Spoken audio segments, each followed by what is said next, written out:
नमस्कार, मी वैभव जाधव, सहाय्यक कृषी अधिकारी हळदी. आज आपण कांडगावमध्ये बाळासाहेब मेडसिंग यांच्या शेतात आलोय.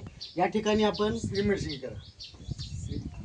मेडसिंग या ठिकाणी आपण जीवामृत बनवण्याची पद्धत त्याचा आपण प्रात्यक्षिक करून बघणार आहे. हे शेतकरी आहेत आपल्या कांडगावमधले. हे सेंद्रिय शेती बऱ्याच अंशी करतात, नैसर्गिक शेती सुद्धा करतात. परंतु हे आज आपण नैसर्गिक शेतीचा एक भाग असलेलं किंवा सेंद्रिय शेतीचा एक भाग असलेला आपल्या घरच्या गोष्टी वापरून जीवामृत कसं तयार करायचं आणि रासायनिक खताचा वापर कमी करायचा आणि सेंद्रिय खताचा वाढवायचा, याच्यासाठी आपण हे आज जीवामृत बनवण्याची पद्धत बघणार आहे. आता याच्यामध्ये 10 किलो शेण घेतलेलं आहे, देशी गाईचं शक्यतो देशी गाईचं घ्यायचं. त्यानंतर आता हे गोमूत्र आहे, हे कॅन, आणि याच्यामध्ये 5-6 लिटर गोमूत्र घेतलंय. 2 किलो बेसन पीठ घेतले, गुळ, आणि ही वडाच्या झाडाखालची जिथं औषध किंवा रासायनिक खतं टाकलेली नाहीत अशा ठिकाणची वडाच्या झाडाखालची ही माती घेतलेली आहे. हा बघा गुळ आहे, 1 किलो गुळ आपल्याला लागणार आहे. 2 किलो बेसन आहे, 5 लिटर गोमूत्र आहे, 10 किलो देशी गाईचं शेण आहे, आणि ही वडाच्या खालची माती आहे, वडाच्या झाडाच्या खालची वडाची. आता आपण हे मिश्रण सगळं एकत्र करणार आहे आणि एकत्र करून त्याला रोज सकाळ संध्याकाळ ढवळणार आहे. असं आपण 7 दिवसापर्यंत ढवळणार आहे, आणि 7 दिवस झाल्यानंतर सुती कपड्यातून या द्रावणाला गाळून घेणार आहे. ते आपलं झालं जीवामृत. 7 दिवसानंतर ते आपण आपल्या पिकाला फवारणीसाठी किंवा आळवणीसाठी वापरू शकतो. तर आता आपण ही प्रक्रिया प्रोसेस सुरू करणार. आता हे शेणखत त्याच्यात हळूहळू टाका. त्याच्यामधलं सुरुवातीला शेणखत टाकून घ्या, हळूहळू टाका. तुम्ही ढवळत राहा, त्याला हलवत राहा, थोडं थोडं टाका. गाडी कचरा काय दगड असेल तर ते टाकतानाच काढून घ्या.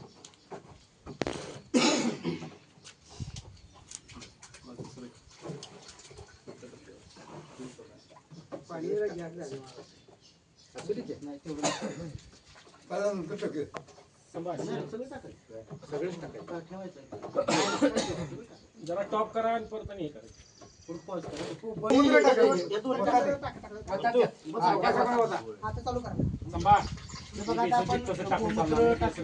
पाणी आपण याच्यात टाकतोय. सगळी होतं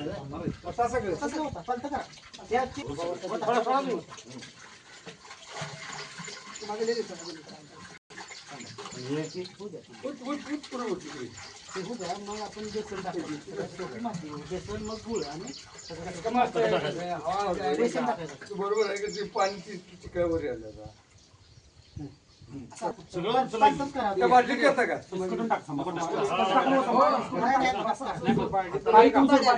बाटली दुसऱ्या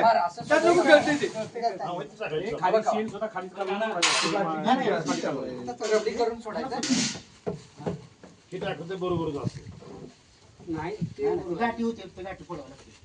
ते हात गाठी फोडायला त्याला हलवायला काय आता ना बेसन पीठ आहे. आता हात जाळा लागत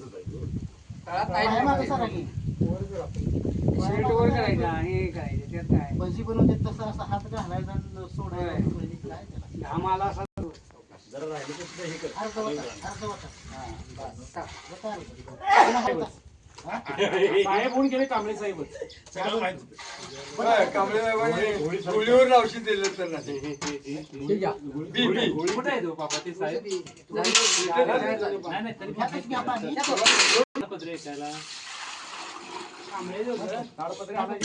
औषध मागायला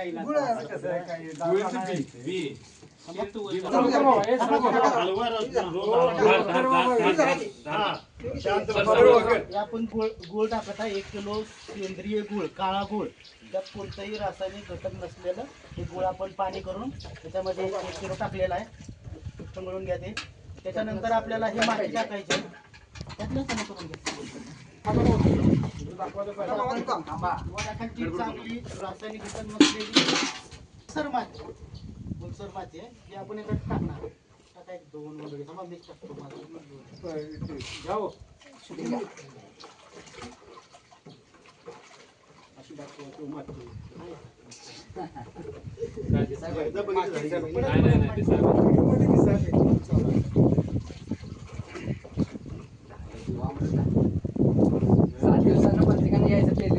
वाट्या नाही आता टेस्ट करायला आपल्याला नाही टाका सगळी तवा माती माती. माती किती टाकायचं ना गणित एडिटिंग करणार की सेल किती टाकायचं ना गणित ते हलवणार ठीक आहे, आता हे आपलं जीवामृत या झालं, सगळीच एक आहे बाबा. घटक टाकून झाले. हे 7 दिवस याला बाबा, या ठेवायचं. की. 7 दिवस रोज सकाळ संध्याकाळ 2 वेळा हलवायचं, ढवळायचं, चांगल्या पद्धतीने मिक्स होईल असं. 7 दिवसानंतर हे आपण आपल्या पिकासाठी अळवणी किंवा फवारणीसाठी वापरू शकतो. ठीक, धन्यवाद.